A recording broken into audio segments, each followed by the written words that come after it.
Ça c'est le point de repère. Ici avec le plumeau là.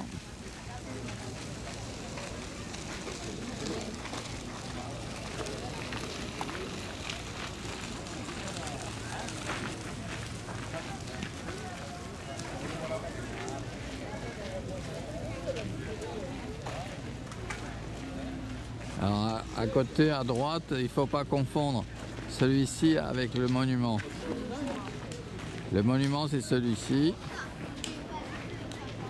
Là on passe par le point de repère. Ici. Alors dans les parties sombres, je vais essayer d'éclairer un petit peu les parties sombres.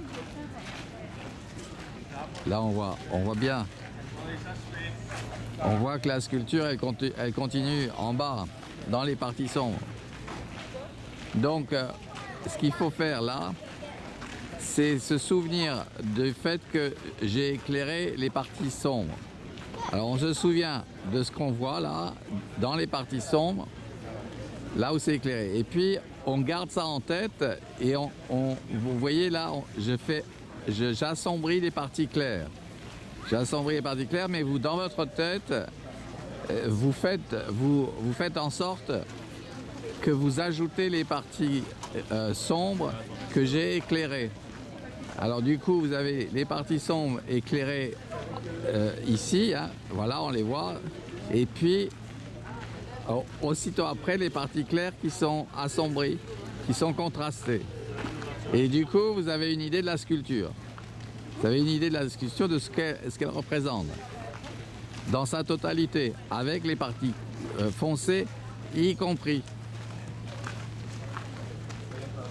Alors ça, un jour ou l'autre, en photo c'est possible. Si je fais une photo de ça, que j'utilise Photoshop, je peux vous montrer avec un système de calque.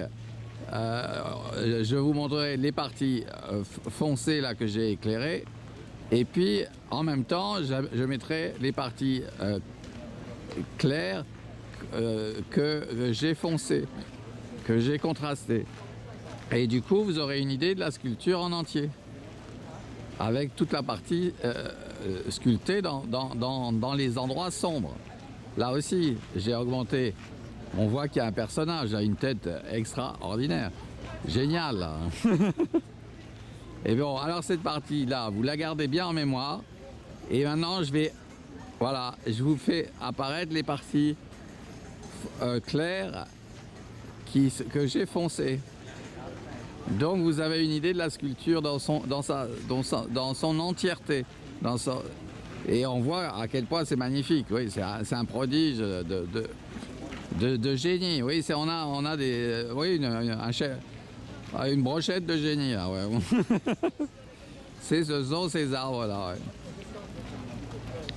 Ils sont de très grands créateurs, ce sont de très grands artistes. Ce sont de très très grands artistes, il n'y a pas de doute. C'est incroyable de le vérifier, on le voit là, facilement. Alors par exemple, là je me suis déplacé un tout petit peu sur la gauche, on voit cette partie-là que j'ai éclairée, là, ça c'est normalement dans le sombre. Alors là on le voit, normalement c'est comme ça qu'on voit. Donc on voit pas, on se dit qu'est-ce que c'est, on comprend pas. Tandis que, voilà, là on voit, c'est magnifique. Et puis on voit aussi donc les parties claires qui sont surexposées parce que j'ai trop éclairé, j'ai éclairé beaucoup trop. Bon là je fais un compromis, entre clair et obscur. Là, donc on a quand même une idée de la vérité dans le monde de la clarté et dans le monde du noir, enfin du sombre.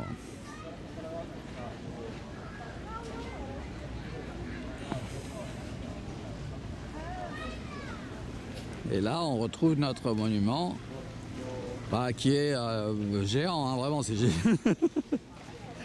C'est vraiment géant. Bon, là aussi, c'est quand même assez grand, ici aussi. Et on voit que ça représente. Là, on voit bien.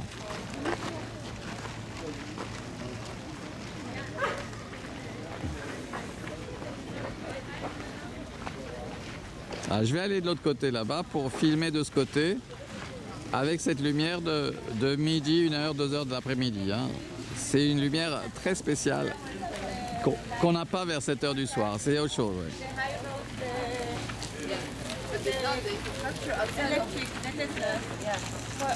Donc je vais aller me placer là-bas. Par là. Ouais.